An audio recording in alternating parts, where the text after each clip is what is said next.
صباح الخير. هل تصدق إن الزعل ممكن يكسر القلب حرفيا؟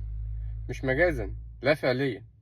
القلب بيتأثر بالحزن الشديد زي الصدمة العصبية أو الفقد أو التوتر المفاجئ.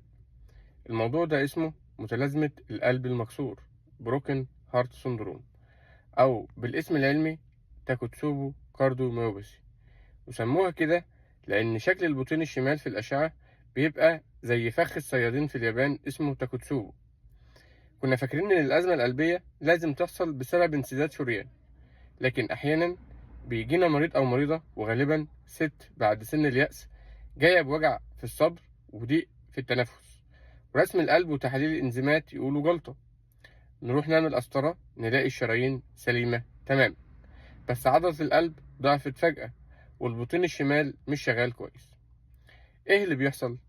في لحظة الحزن أو الصدمة الجسم بيفرز كميات ضخمة من هرمونات التوتر زي الأدرينالين، اللي ممكن تسبب تقلص حاد في شرايين القلب الصغيرة، فتمنع الدم عن عضلة القلب فتضعف مؤقتا، مش بسبب جلطة ولكن بسبب تأثير التوتر العصبي على القلب.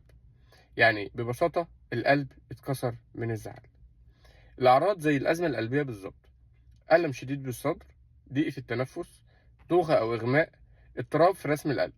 بس الفرق إن الحالة دي عادة مؤقتة وبيتحسن المريض خلال أسابيع بالعلاج والمتابعة، لكن للأسف لو ما اتشخصتش بدقة ممكن تؤدي إلى مضاعفات خطيرة.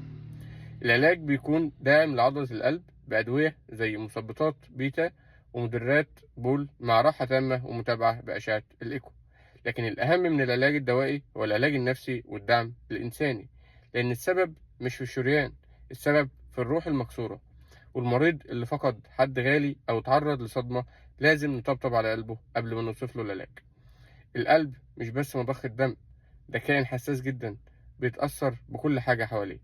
عشان كده خد بالك من قلبك، مش بس من الكوليسترول والضغط، لكن كمان من الزعل والخذلان والتوتر.